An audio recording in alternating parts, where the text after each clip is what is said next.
Hello, this is Chris from Team Phoenix. Welcome back. So I just wanted to go over in this video today the new information that is coming out, the new details, and the kind of questions to Barry Morphew's alibi for Mother's Day, really, which have now surfaced. And so I just want to go through that today and just cover a few new kind of up-to-date developments in Suzanne Morphew's case. So the kind of major piece of information really which has surfaced has come out from Lauren Scharf. Of course, she actually has her own YouTube channel. Feel free to go over and watch this video. Basically, I kind of took some notes of the information that came out in this video, and it's mainly based on an interview that Lauren has done. She has an anonymous source at a company that is linked closely to the job that Barry undertook on Mother's Day. Of course, a lot of people have rightly said, of all days to do a job which turns out to be not urgent, why is Barry doing this job on a Mother's Day? It just all seems kind of a bit odd. So the main thing, the main things to come out of, what Lauren kind of has found out from this source. So there was a lot of questions about, was this job real? Was there actually a job in Broomfield that Barry had to go to do some prep work for his workers to start on Monday? Of course, Barry went there on Mother's Day, according to his story. So there was actually a job on that Sunday, Monday in Broomfield. Now, this is actually a picture of the wall, a retaining wall. Now, this is a picture of it today.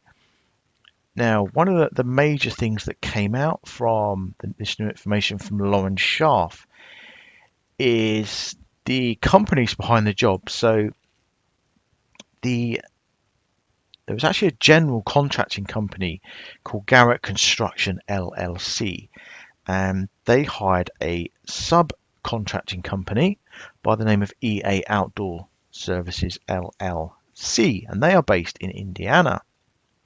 But of course, there's a big distance between Salida, of course, and Broomfield, and this company is back in Indiana, so obviously this ties in or ties Barry and his connections kind of back to Indiana, of course, where he was originally from. Now, the president of EA Outdoor Services is a chap called Tony Miller, and you can see him there in that top picture, and he is actually a lifelong, this is what we're now finding out, he's actually a lifelong friend of Barry's, and he hired him to do this job on this retaining wall in Broomfield. Interestingly, none of the public records that Laura managed to find out about this job actually mention Barry Morphew, which I thought was interesting. And this job is about a mile away from the Holiday Inn Express, which of course we know Barry stayed at, and his workers. Now, this job originally was worked on back in October of last year by Barry Morphew and his crew. At that time, apparently, according to this anonymous source, Barry was just delegating work. He didn't actually get actively involved in doing any of the manual work. Now, when it was completed, apparently a very good job was not done. It was done very poorly, and revisions needed to be made. The wall wasn't straight, it wasn't tall enough, and revisions were made in April of this year to straighten the wall, make it taller, and extend it as well. Now, the original plan for this job was to redo the wall on Monday, May 11th, not on Mother's Day, and it wasn't considered in any way an urgent job. Now, when Barry's workers got there on Monday morning, and they said that it looked like Barry had done kind of 30 minutes work. He'd removed capstones, moved some dirt around. This is the picture from Tuesday, May 12th. And you can see there where Barry's team had started to disassemble the wall. Apparently they didn't have any of the tools that they really needed to do the job. I mean, you can see there they're just using shovels. They said the one thing they really could have done with was a bobcat. Of course, we know Barry has a bobcat, but this was not provided to them to do that work. Now, another interesting thing that came out of the information from Lauren was that according to the ordinance in Broomfield, you have to get permission if you want to do work on weekends or you want to do work in holidays. Mainly, of course, to minimize disruption and impact on the local area and the community. The ordinance prohibits work on Saturdays, Sundays, or any holiday. Now, in this case, no work permits were approved, and certainly on a Sunday, it would only be in a great emergency that a permit would be given out, to work on a Sunday, especially on like a Mother's Day. Now, this wall is on a regional trail. It's actually along a public access path next to it, and the subcontractor, the company, EA Outdoor Services Limited or LLC have specified that they would, in no way would they have allowed that work to happen if they knew that it was going on.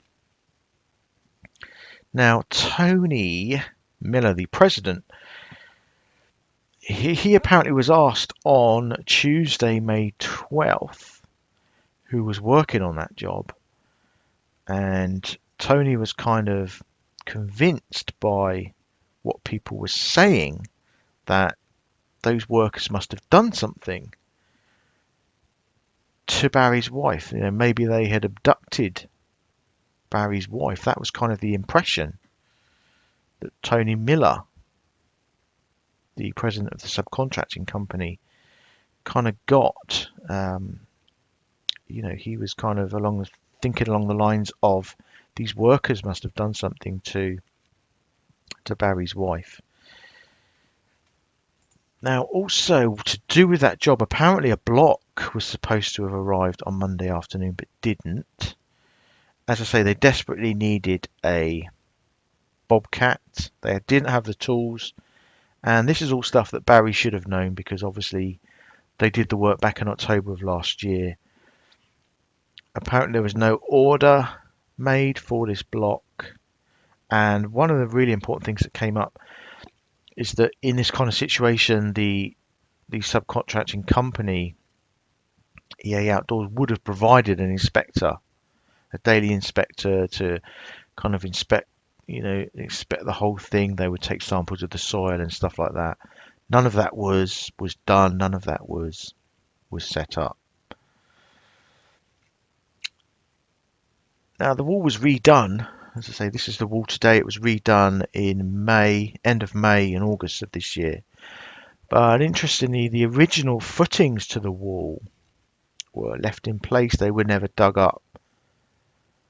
The kind of backfill to the wall was dug out, but the actual footing to the wall was never touched and has never been dug out.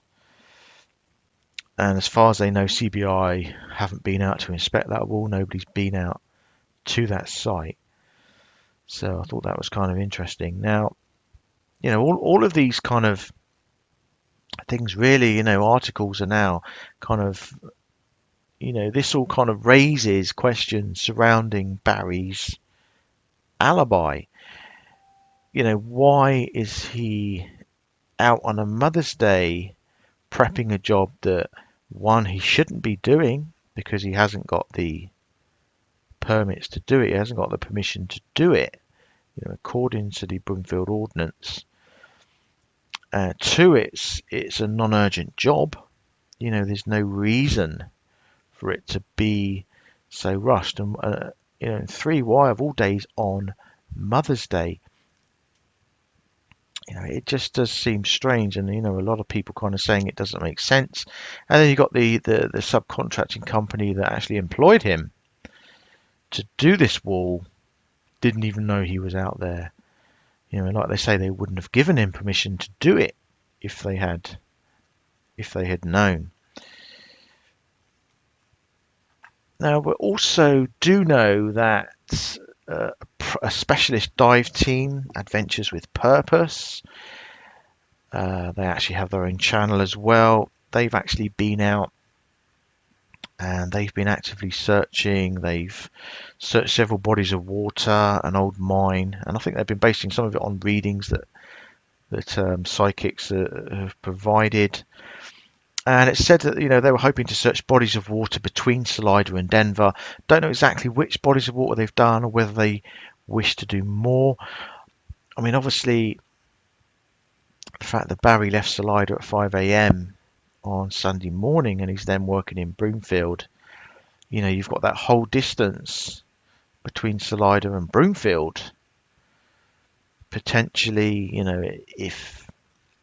if Barry is to be guilty of anything, you've got that whole distance there where possibly, Suzanne could be. Now, the other thing that was found, as I understand, was a blue t-shirt. This is kind of what's been floating around on social media. This was a t-shirt that was found. Not sure exactly where it was found, but apparently it contains buckshot holes, shotgun holes, stab holes in it, and signs of human soiling on this t-shirt.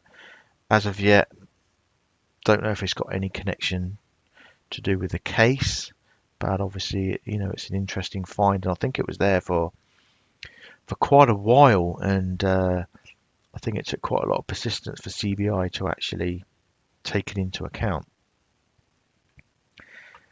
Now, the other thing which only kind of came up recently, I know that it was mentioned on the Dr. Oz show, and I think Nancy Grace brought it up, was about Suzanne's bicycle helmet, because it only seemed to come out recently. It was mentioned on Dr. Oz that Suzanne's bicycle helmet, the blue bicycle helmet, was actually found.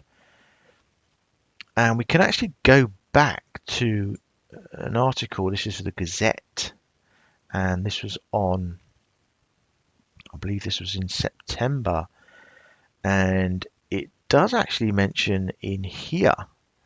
So we say here, Suzanne Morphew supposedly went on a bike ride May 10th, never returned. The couple's two daughters who were on a camping trip asked a neighbour to check in on their mum when they couldn't reach her for a Mother's Day phone call. Upon finding Suzanne missing, the neighbour called 911, of course. Now it says here, investigators found Suzanne's bicycle in a ravine that evening. Law enforcement investigators told the Gazette that her turquoise bike helmet was found nearby days later. So, for anybody who doesn't know, it appears that her bicycle helmet was found a few days later, and I'm presuming that this is the item that was found just further along the highway from where her bicycle was found in the ravine, of course. So that was interesting. That only kind of seemed to surface more recently, but it seems that it was found, a long time ago, and it has been reported. It has been reported quite a while ago as well. So it's all very interesting, this information that's come in about this job. It just puts into question, really, kind of Barry's alibi of where he was on that Mother's Day. When you look at the whole picture, we know that Suzanne's last phone contact was on Saturday afternoon. If she was to be abducted on that Sunday, whoever was abducting her, would have to know that She was alone. We know that she hadn't texted anyone on that Sunday. She hadn't called anyone on that Sunday. Obviously, there was no cameras in the area. Well, you just put the whole thing together, it just kind of seems too almost convenient for somebody to have abducted her, to have all those things going for them. You know, like I say, the fact that she was alone, the fact she hadn't texted anyone that day, she hadn't called anyone that day. There were no cameras working that day. You know, there is a lot of suspicion that, to be raised around that. The daughters were away as well. Barry was away doing a job in Broomfield. You know, it just seems like incredibly convenient for all of these things to have been in place the day that Suzanne apparently went missing. And of course, Barry's kind of behaviour since it happened, it's fair to say he has kind of hid from public eye. I understand him not wanting to be attacked and for people to harass him. And in no way, am I saying that Barry is guilty of anything. I'm just putting together what we know and how things have panned out and how Barry has reacted since his wife went missing. It has kind of shied away from the public. We now know that he's moving house. House is up for sale. He rented a new place. Sold his truck. Got a new truck. He's bought and sold land. I mean, that's since come out.